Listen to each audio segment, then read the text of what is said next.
welcome. This is the Review Podcast coming at you guys here today. We're coming at you with a Moon Knight review. We're going to go ahead and just talk about the show as a whole, what we liked, what we didn't like, and give it a little bit of a rating. Before we get started, make sure you like and subscribe and check out our other Marvel videos. We have a bunch of the Disney Plus shows on there, as well as other Marvel movies. We'll have a Doctor Strange 2 review coming out here real quick, so make sure you check all of that out. And we'll just start with kind of the good here. Like, what did you like about Moon Knight? I think that and I like a lot. So let's just start out. I really loved how, like, at the beginning of the show, I feel like it kind of fades a little bit, but I love how wacky it started out, and like, I think that it just had such like a compelling first episode that made me super excited for the show. Yeah. And I think for the most part, each episode kept getting better until maybe towards the end a little bit. But I thought that they did a really great job at introducing this character who is like almost like 3-4 characters now. I think Oscar Isaac just does such an amazing job acting in this role, and like just switching between these personalities. And it's just so fun to see Steven and Mark like talk to each other. Yeah. I'm blanking on the god's name right now. It's Khonshu, yeah. I think that he's a really cool character, and I love seeing him talk to Steven and Mark.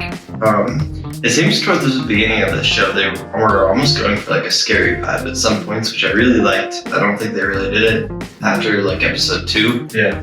But that was really cool.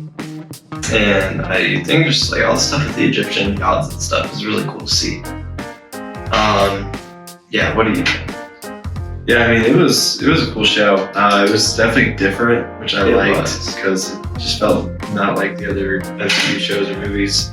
They really decided to just give it to Moon Knight just to have his own story and not get it to the MCU, which will end up being a little bit of a problem later for me. But I mostly liked that it didn't have to rely on many things. I thought Oscar Isaac did a phenomenal job. I mean, thinking that he had to act as basically like 2 or 3 different people in the same scenes and stuff is crazy. I couldn't ever do that. But he does it so well. You know, he plays Steven like he's his own character, and he plays Mark like he's his own character. And Jake like he's like they all feel like very distinct, different people. Yeah. And that's so cool that he could bring that. I agree. I think the first episode was amazing. And it started things off really, really well. It did. And I loved the direction it's going from the first few episodes. It did start to kind of get a little worse towards the end. And I think they didn't pay off as well as they could have. But yeah, the beginning just left such good mystery going on. And yeah, and anytime Moon Knight did appear, which obviously wasn't enough, but anytime he did appear, it was amazing. It was really cool. And I wish we could have got more of it, but I'm glad for how it looked and everything. It was always awesome. So like seeing him use his powers and fly and run and the way his combat worked and everything, I thought it was super good. His suit looked amazing. It did. Even the Mr. Knight suit, I really liked how it looked. I wasn't on board with it too much at the beginning, but towards the end of the show, I started to dig it a little more. Me too. And just the Mr. Knight character in general.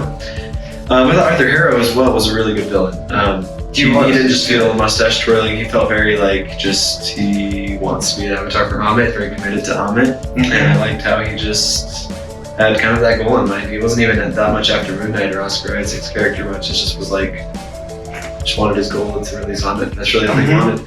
Yeah. And his powers were cool too with that staff, and being able to still tell the scales and everything. Super awesome. It was really cool. Layla I thought was a good character as well. She and Mark worked. I liked how her and Steven and her and Mark worked together. It's a really cool dynamics there. And just kind of their past as well.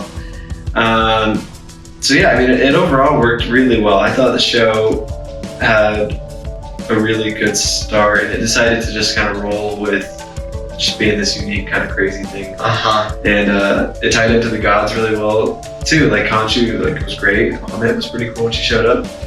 And I liked how the gods, even when their avatars show up, like Osiris and all of them, they all are just very selfish, very not caring about what happens to anybody sort of thing.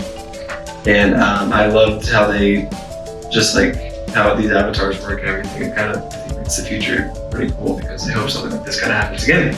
Because now you know that gods take avatars and stuff, and there's this whole sort of other dimension they are chilling in and stuff. Like really cool. And then cool things like, you know, when Khonshu changes the night sky back to like, you know, hundreds of years ago or whatever that was. Looks amazing. It's awesome. Conchi looked good too. Like, yeah, so there's a lot of it was a very interesting show that I think told a great origin story for him. And it decided to just like really be its own thing. And that's really cool. Yeah, I also just want to bring up like the second half of the show too, when they do go to that other place, like that.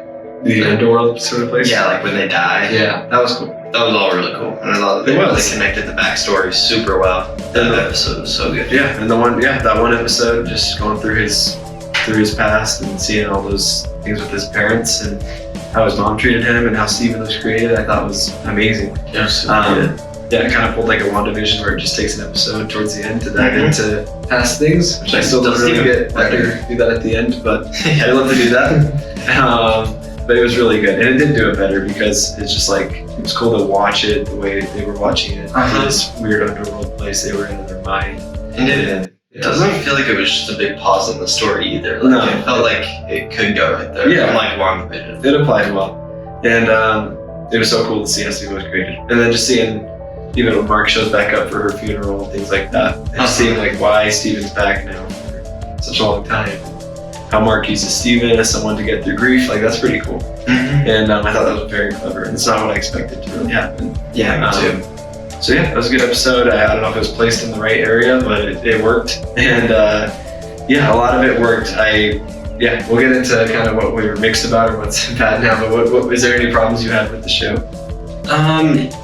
So I don't know. I feel like the first half of I could say most of the episodes that was actually pretty I really liked it. I just think that towards the end, like the final maybe, around that area, it just it went pretty downhill. Yeah. And I still thought that the end episode was pretty good. And it was good compared to some of the other Disney Plus finals we've gotten. True. And it did feel like it wrapped up the story more like that. Yeah. I don't know, I just didn't feel very satisfied by the end of it. I feel like we could have gotten some more cool Midnight things. Yep. I feel like they just tried to wrap it up in a really weird, confusing way. I still feel like I need to rewatch some of the last episode because I don't really know what happened at the end there. Yeah. And the post-credit scene was cool. I do feel like they could have brought Jake Buckley in a little bit earlier in the show. Me too. And I do think it's kind of lame how they use him as an excuse to just kill the final villain. Yeah. How it just kind of blacks away and he's dead. Yep. Okay, cool. Yeah. I think you should talk a little bit about it. Yeah. So I said earlier how I liked how it didn't have to connect much to the MCU, but I think at some point towards the end it should have had some sort of connection. And I don't really like the idea of hey, we're so unique now that we're not even going to talk about the MCU at all. That's not my favorite. I think it's, of course, we don't need to always be having cameos, all these crazy things, always connecting to the MCU a bunch, which we tend to expect. But I do wish that post-credit scene would not have been a post-credit scene. That was just the end of the episode, and then we had a post-credit scene showing some Avenger recruiting him. Yeah, Something talking to him, or throughout the show, just even getting some MCU references. There's barely any. Not all of the show. Weren't they gonna add Blade? Yeah, they're gonna put Hulk and Blade in, and they cut them out. They're we don't need them. I don't know. I think at least Blade should have been in it because they're gonna probably end up being together in the future. I don't understand that. I don't get why they're we don't need them. So that kind of bugged me. Because it's just happened so many times now where they kind of just we're expecting these things and they plan for these things to happen, and then they're nah, we're gonna cut out these cameos and stuff. And I do kind of like how this was more of a standalone show and that it didn't need those cameos. Yeah. But even giving us some Easter eggs to just let us know we're in the MCU still. Exactly. And it definitely just didn't do that. So towards the end, I got a little disappointed. And they just went ahead and went through the same sort of issues that all the other shows have gone through, which is almost all, Loki, not really, but almost all of them have just gone through this thing of you tease a lot of things, build up a lot of things, towards this huge finale, and the finale ends up just turning into this big fight. But it's not very satisfying. It's not a satisfying fight. And all these shows seem they sometimes take a whole episode to explore all the characters past and their traumas and stuff. They do it towards the end, or I don't know. It's just I think whoever show runs these shows just does not know how to put the episodes in the best order. Yeah. And I don't know why they're so like, I don't know what the word is. Like they just aren't willing to like make the episodes any longer. Like they always keep them down to like a short length with credits and like things like that. Also, I don't know why they're always like limited to like 6 episodes. Like if you want to do more with the character, you should be allowed to add like a few more episodes. Exactly, and that's like WandaVision had like what 10 or 12. I don't remember. I think it was like 8 or 9. Yeah, it's like quite a bit. It's like Yeah. since then we haven't had that many episodes except like What If, I think. And like I feel like that show actually did like run at a nice pace like compared to all of It these. mostly Even did. though it did end with like pretty bad final. Yeah, It still at the felt time. like it had more time to develop the characters and, Yeah. and wrap up the show. And yeah, I know there's like budget things. It's like they can't just make billions of dollars episodes every time, you know. But it's like, man, I wish like they could have given Moon Knight like 2 more episodes, or at least 1 more. At least just split that final episode into like 2 and Yeah, other things. something like that. Because then we get to the final episode, it's just all these things get teased for so long, and they all have to wrap up so quickly.